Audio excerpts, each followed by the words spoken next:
Hi hello ನಮಸ್ತೆ guys. ನೀವು ನೋಡ್ತಾ ಇದ್ದೀರಾ Narayan tech edits Kannada YouTube ಚಾನಲ್ನ. ಈ ಒಂದು ವಿಡಿಯೋದಲ್ಲಿ ನಾನು ನಿಮ್ಗೇನಪ್ಪ ತಿಳಿಸ್ಕೊಡ್ತಾ ಇದ್ದೀನಿ ಅಂದರೆ, ನೀವು ತಮ್ನೇಲ್ ಹಾಗೂ ಟೈಟಲ್ ನೋಡೋದ ಹಾಗೆ ನಿಮ್ಮ ಒಂದು ಜಿಮೇಲ್ ಅಕೌಂಟ್ ಅನ್ನೋದು ಬೇರೆ ಯಾವುದಾದ್ರೂ ಡಿವೈಸಲ್ಲಿ ಲಾಗಿನ್ ಆಗಿದರೆ ಅದನ್ನು ಯಾವ ರೀತಿ ಲಾಗೌಟ್ ಮಾಡೋದು ಅಂತ ಈ ಒಂದು ವಿಡಿಯೋದಲ್ಲಿ ತಿಳಿಸ್ಕೊಡ್ತಾ ಇದ್ದೀನಿ. ಈ ಒಂದು ವಿಡಿಯೋ ತುಂಬಾ ಇಂಪಾರ್ಟೆಂಟ್ ಆಗಿರುತ್ತೆ, ಹಾಗಾಗಿ ದಯವಿಟ್ಟು ಯಾರು ಎಲ್ಲೂ ಸ್ಕಿಪ್ ಮಾಡಲ್ದೆ ಫುಲ್ ವಿಡಿಯೋನ ನೋಡಿ. ಮತ್ತು ಬೇರೆ ಡಿವೈಸಸಲ್ಲಿ ಲಾಗಿನ್ ಆಗಿದ್ದರೆ ಅದನ್ನು ಲಾಗೌಟ್ ಮಾಡೋದು ಕೂಡ ತುಂಬಾ ಈಸಿ. ಹೇಗಂತ ಈ ಒಂದು ವಿಡಿಯೋದಲ್ಲಿ ಫುಲ್ ತಿಳಿಸ್ಕೊಡ್ತಾ ಇದ್ದೀನಿ. ಫುಲ್ ವಿಡಿಯೋನ ನೋಡಿ ಗೈಸ್. ಈಗ ವಿಡಿಯೋನ ಸ್ಟಾರ್ಟ್ ಮಾಡೋಣ ಬನ್ನಿ ಗೈಸ್. ಓಕೆ ಗೈಸ್, ಜಸ್ಟ್ ಇದಕ್ಕಾಗಿ ನಿಮ್ಮ ಒಂದು ಜಿಮೇಲ್ ಆ್ಯಪನ್ನು ಓಪನ್ ಮಾಡ್ಕೊಳ್ಬೇಕಾಗುತ್ತೆ.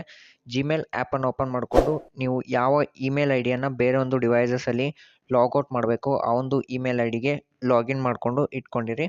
ಜಸ್ಟ್ ಆ ಒಂದು ಪ್ರೊಫೈಲ್ನ ಮೇಲೆ ಕ್ಲಿಕ್ ಮಾಡ್ಕೊಂಡ ನಂತರ ನಿಮಗಿಲ್ಲಿ ಈ ರೀತಿ ಬರುತ್ತೆ. ಇಲ್ಲಿ ಮ್ಯಾನೇಜ್ ಗೂಗಲ್ ಅಕೌಂಟ್ ಅಂತ ಒಂದು ಆಪ್ಷನ್ ಕಾಣಿಸ್ತಾ ಇರ್ಬೋದು. ಜಸ್ಟ್ ಅದ್ರ ಮೇಲೆ ಕ್ಲಿಕ್ ಮಾಡ್ಕೊಳ್ಬೇಕಾಗುತ್ತೆ. ಅದರ ಮೇಲೆ ಕ್ಲಿಕ್ ಮಾಡ್ಕೊಂಡ ನಂತರ ನಿಮಗಿಲ್ಲಿ ಈ ರೀತಿ ಬರುತ್ತೆ. ಇಲ್ಲಿ ಸೆಕೆಂಡ್ ಒಂದು ಆಪ್ಷನ್ ನೋಡ್ತಾ ಇರ್ಬೋದು, security and signed in devices ಅಂತ ಒಂದು ಆಪ್ಷನ್ ಕಾಣಿಸ್ತಾ ಇದೆ. ಈ ಒಂದು ಆಪ್ಷನ್ನ ಮೇಲೆ ಕ್ಲಿಕ್ ಮಾಡ್ಕೊಳ್ಬೇಕಾಗುತ್ತೆ. ಈ ಒಂದು ಆಪ್ಷನ್ ಮೇಲೆ ಕ್ಲಿಕ್ ಮಾಡ್ಕೊಂಡ ನಂತರ ಹಾಗೆ ಸ್ಕ್ರಾಲ್ ಡೌನ್ ಮಾಡ್ಕೊಳ್ಬೇಕಾಗುತ್ತೆ. ಸ್ಕ್ರಾಲ್ ಡೌನ್ ಮಾಡ್ಕೊಂಡ ನಂತರ ಇಲ್ಲಿ ಮ್ಯಾನೇಜ್ ಡಿವೈಸಸ್ ಅಂತ ಕಾಣಿಸ್ತಾ ಇರ್ಬೋದು. 4 ಡಿವೈಸಸ್ ಇದಕ್ಕೆ ಲಾಗಿನ್ ಆಗಿದೆ. ಅದನ್ನು ಯಾವ ರೀತಿ ಲಾಗೌಟ್ ಮಾಡೋದು ಅಂತ ನೋಡೋಣ ಬನ್ನಿ ಗೈಸ್. ಮ್ಯಾನೇಜ್ ಡಿವೈಸಸ್ ಮೇಲೆ ಕ್ಲಿಕ್ ಮಾಡ್ಕೊಳ್ಬೇಕಾಗುತ್ತೆ. ಮ್ಯಾನೇಜ್ ಡಿವೈಸಸ್ ಮೇಲೆ ಕ್ಲಿಕ್ ಮಾಡ್ಕೊಂಡ ನಂತರ ಲೋಡ್ ಆಗಿ ಓಪನ್ ಆಗುತ್ತೆ.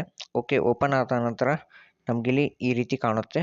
ಇಲ್ಲಿ ನಿಮಗೆ ಯಾವೊಂದು ಡಿವೈಸಸ್ ಬೇಡ ಮತ್ತು ಆ್ಯಪ್ಸ್ ಬೇಡ ಅದನ್ನು ಡಿಲೀಟ್ ಮಾಡ್ಕೋಬಹುದು. ಜಸ್ಟ್ ಯಾವ ಒಂದು ಡಿವೈಸಸ್ ಬೇಡ ಆ ಒಂದು ಡಿವೈಸಸ್ ಮೇಲೆ ಕ್ಲಿಕ್ ಮಾಡ್ಕೊಳ್ಬೇಕಾಗುತ್ತೆ. ಆ ಒಂದು ಡಿವೈಸಸ್ ಮೇಲೆ ಕ್ಲಿಕ್ ಮಾಡ್ಕೊಂಡ ನಂತರ ಇಲ್ಲಿ ನಿಮ್ಮ ಫಿಂಗರ್ ಪ್ರಿಂಟು ಅಥವಾ ಪಿನ್ನನ್ನು ಕೊಟ್ಬಿಟ್ಟು ನೀವು ಓಪನ್ ಮಾಡ್ಕೊಳ್ಬೇಕಾಗುತ್ತೆ. ಓಪನ್ ಮಾಡ್ಕೊಂಡ ನಂತರ ನಮಗೆ ಇಲ್ಲಿ ಈ ರೀತಿ ಬರುತ್ತೆ. ಇಲ್ಲಿ ಜಸ್ಟ್ ಸೈನ್ಡ್ ಔಟ್ ಅಂತ ಒಂದು ಆಪ್ಷನ್ ಕಾಣಿಸ್ತಾ ಇರ್ಬೋದು.